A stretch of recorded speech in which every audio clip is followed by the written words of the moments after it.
One minute, I was a millionaire dreaming of a perfect future. The next, I was staring at my husband, realizing I had just bought my freedom. The fluorescent light above my cubicle flickered as it had for the past 6 months. It was a constant buzzing reminder of the state of my life. Slightly broken, perpetually annoying, and never quite fixed. I was staring at a spreadsheet, the numbers blurring into a meaningless gray soup, when the clock on my computer finally ticked over to 5 p.m. Freedom. I packed my worn-out tote bag, said a flat goodbye to my colleagues, and trudged out into the humid evening air. It was the same routine, the same exhaustion, the same prayer that my beat-up sedan would actually start. On the way home, I stopped at the little corner store for a carton of milk. It was a habit. And another habit, a stupid, hopeful one, was buying a lottery ticket. Just one. A $2 scratch-off called Millionaire's Dream. My husband Mark always teased me about it. "You're more likely to be struck by lightning, honey," he'd say with that gentle smile of his. But for me, it wasn't about the odds. It was about the 2 minutes of fantasy it bought me. 2 minutes of imagining a life where we weren't drowning in his student loans, my mom's medical bills, and a mortgage that felt more like a prison sentence. I got back in my car, the engine groaning in protest as I turned the key. Before pulling out, I fished the ticket and a penny from my purse. I usually waited until I got home, scratching it off with Mark as we made dinner, a shared ritual of disappointment. But today, I couldn't wait. The weight of the day felt heavier than usual. I just needed that 2-minute escape. I scratched off the first number under the silver coating. A 17. The winning number was 17. A small flutter in my chest. Probably nothing. I scratched the next number in my row. A 4, then a 22. My shoulders slumped. See? Nothing. I moved to the next row, scratching with less enthusiasm, and then I saw it, beneath the third silver circle. 17. My breath caught in my throat. I stared at it. It had to be a mistake. I looked back at the winning numbers section. Yes, 17. Okay, calm down. It's probably a $2 win, just enough to buy tomorrow's ticket. I took a deep, shaky breath and scratched off the prize amount below the matching 17. It wasn't a number. It was a symbol. 3 letters. Win. My heart started to hammer against my ribs.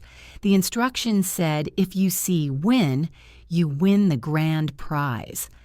I scrambled to read the fine print on the back, my fingers trembling so hard I could barely hold the card still. Grand prize, $3,000. I didn't believe it. I couldn't. I held the ticket up to the fading sunlight, turning it over and over, expecting the numbers to change, for it to be a misprint, a cruel joke, but it stayed the same. $3 million. A sob escaped my lips, a weird, choked sound that was half laugh, half cry. I dropped my head against the steering wheel and just wept. Tears of relief, of shock, of pure, unadulterated joy. All I could think about was Mark.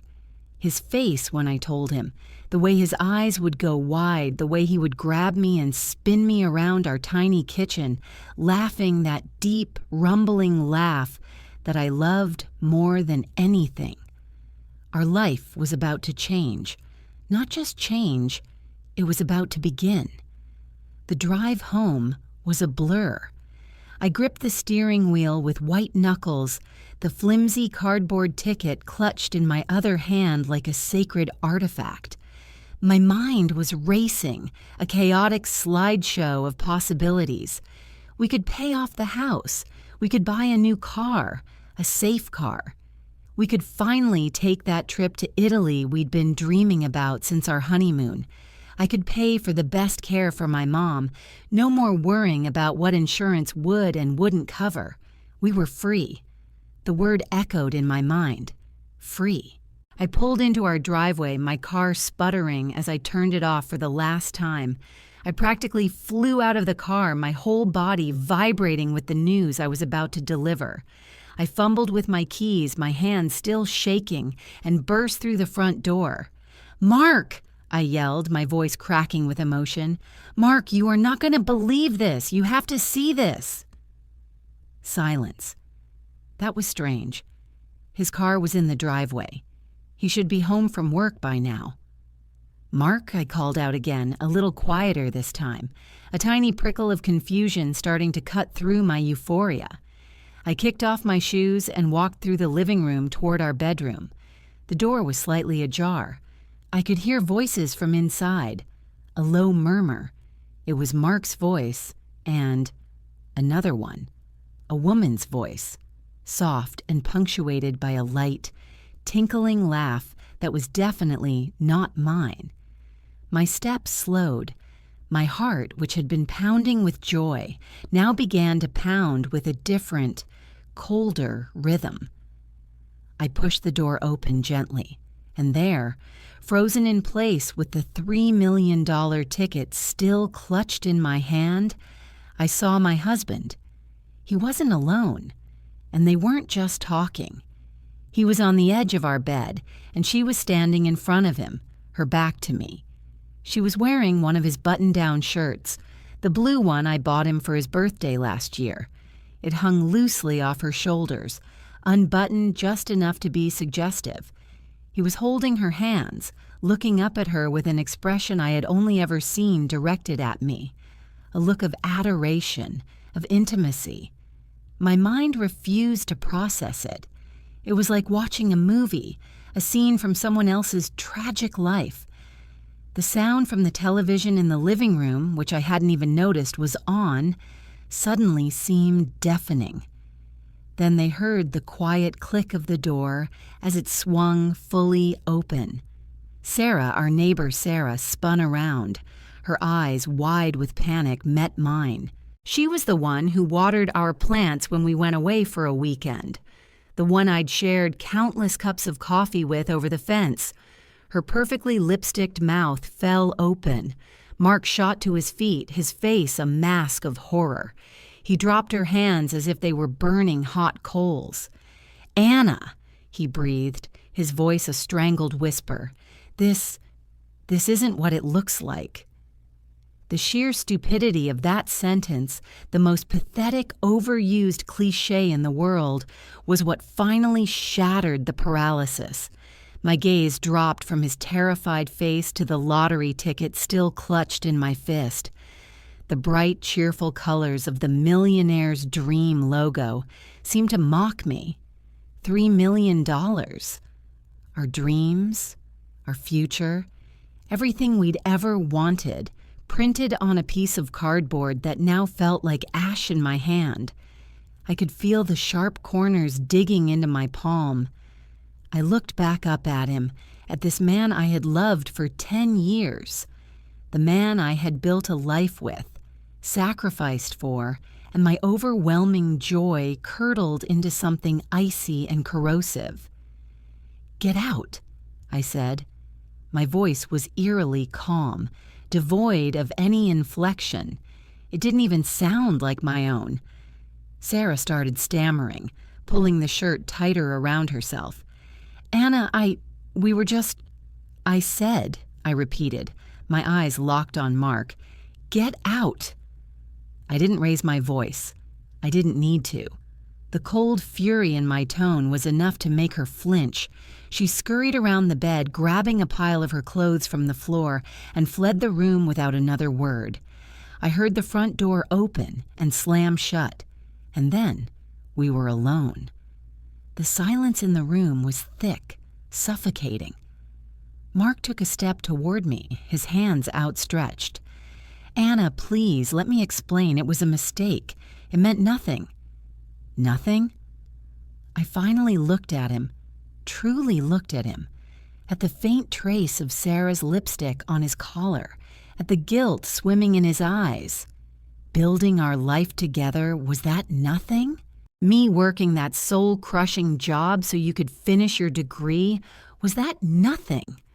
The last 10 years. Was all of it nothing, Mark? Of course not. I love you. You know I love you. I let out a short, bitter laugh. It was a horrible sound. You have a funny way of showing it.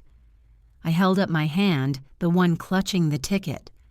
For a second, I thought about showing it to him. I thought about screaming in his face what he had just lost, what he had so carelessly thrown away.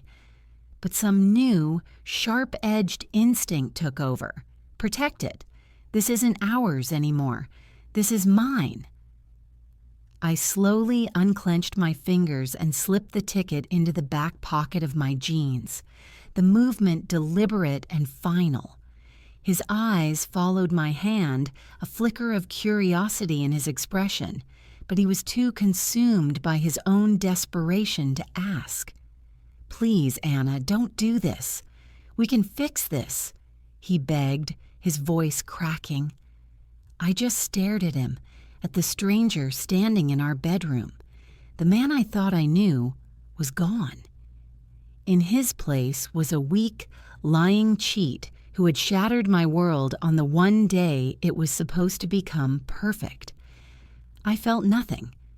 No sadness, no love, just a profound, hollow emptiness where my heart used to be. I turned without a word and walked out of the bedroom. I walked through the living room, past the framed photos of us on the mantelpiece, laughing on our wedding day, smiling on a beach, a decade of happy lies. I slipped my shoes back on, grabbed my purse and keys from the entryway table, and walked out the front door, closing it quietly behind me. The cool evening air felt like a slap, waking me from the nightmare. I was halfway to my car when he came running out after me. Anna, wait, where are you going? We need to talk about this. He grabbed my arm and I wrenched it away, recoiling from his touch. Don't touch me, I said, the venom back in my voice. I got into the driver's seat and slammed the door, locking it just as he reached the window. He started banging on the glass, his face twisted in a pathetic plea. Anna, please, don't just leave. I love you. I'm so sorry. I ignored him. My hands were shaking again, but this time with rage. I started the car, the engine rumbling to life. His banging became more frantic. Through the glass, I saw his eyes, wide and desperate. And in that moment, I knew what I had to do. I reached into my back pocket, pulled out the lottery ticket, and pressed it flat against the inside of the window so he could see it perfectly. Then I grabbed a pen from my purse, looked him dead in the eye, and began to sign my name on the line on the back. His face morphed from panicked pleading to utter confusion as he stared at the ticket. He squinted, his mouth still forming the words, "I'm sorry," but his brain was clearly struggling to catch up. He saw the logo, then the dollar amount printed in the corner. His eyes went wide, the pupils dilating in the twilight. Is that real? He mouthed through the glass. I just gave him a slow, cold smile, capped the pen, and put the car in reverse. The tires squealed on the asphalt as I backed out of the driveway, his shouts turning into a distant, pathetic wail. I didn't look in the rearview mirror. I drove until the streetlights blurred into long, watery streaks through the tears that were now, finally, falling. They weren't tears of sadness. They were tears of rage, of grief for the life I thought I had. I spent that night in a cheap motel off the highway, the kind with scratchy blankets and a Gideon's Bible in the nightstand. I lay on the lumpy bed, the lottery ticket resting on the pillow beside me like a bizarre new partner. I couldn't sleep. My phone buzzed incessantly on the table. First, dozens of calls from Mark. Then the texts started. They were a master class in emotional whiplash. Anna, please come home. I'm so sorry. I love you. Followed by, was that ticket real? We need to talk. Then, You can't just take that. That's ours. We won. And finally, the threats. You think you can just run away with that? I'll see you in court. I'll get half of everything, Anna. Half. I read each one with a detached sense of clarity. The man I married was gone. This greedy, entitled stranger was all that was left. The next morning, I made 2 calls. The first was to the State Lottery Commission to start the process of claiming my prize. The second was to the best divorce lawyer I could find. Her name was Evelyn, and she had a voice like gravel and a reputation for being a shark. I told her everything, my voice steady and factual. When I got to the part about signing the ticket in the car after I left him, she let out a low whistle. "Well now," she said, a hint of admiration in her tone. "That was smart. The timing is everything. He's going to fight you, but he's not going to win." The weeks that followed were a blur of legal paperwork and hiding out. I moved into a small furnished apartment across town. Mark, predictably, served me with divorce papers, his petition claiming half of all marital assets, specifically citing a jointly purchased lottery ticket with a value of $3 million. My new life started not with a trip to Italy, but in a series of beige offices. But with every document Evelyn had me sign, I felt a piece of the old me, the doormat me, sloughing away. I was building a fortress, and he wasn't getting in. The final meeting was in Evelyn's sleek, intimidating conference room. Mark was already there with his lawyer, looking haggard and thin. When I walked in, he tried to meet my eyes, to give me that old, pleading look. I gave him nothing back. I was a blank wall of polite indifference. His lawyer made his case, blustering about marital property and shared funds. Evelyn let him finish, then calmly laid out our timeline. The ticket was purchased with my money from my personal account. I discovered his infidelity at 5:45 p.m. I left the marital home at 5:50 p.m., and I signed my name, legally claiming the ticket as my own individual property at 5:52 p.m., after the marriage was, for all intents and purposes, irrevocably broken. "Your client," Evelyn said, gesturing toward Mark with her pen, "forfeited any claim to a shared future with my client when he chose to have an affair. This windfall isn't a marital asset. It's my client's severance package." Mark finally snapped. "This is insane. 10 years, Anna. You're just going to throw away 10 years for a piece of paper?" "You threw it away, Mark," I said, my voice calm and clear. "You threw it away for Sarah. This piece of paper is just the consequence." He deflated, seeing the checkmate. He knew he had nothing. In the end, his lawyer advised him to take a deal. I wouldn't go after him for alimony, and we'd split the equity in the house, which I had no intention of ever setting foot in again. But the lottery winnings were mine. Untouchable. 6 months later, I was sitting at a small cafe overlooking the Amalfi Coast in Italy. The sun was warm on my skin, and the air smelled of salt and lemons. My mom was in the best private care facility back home, comfortable and happy. The old house was sold. My new life was quiet, and it was mine. I took a sip of my wine and looked out at the sparkling blue water. A notification popped up on my phone. It was a confirmation email from a student loan servicer, a final parting gift. I had paid off the last of Mark's student debt. It wasn't an act of kindness or forgiveness. It was an act of closure. My final purchase from our old life. I was severing the very last chain that connected us. I put my phone away, picked up my glass, and toasted the horizon. The millionaire's dream hadn't been about the money after all. It was about the freedom to build a new one. And as the Italian sun set over the sea, I finally felt free.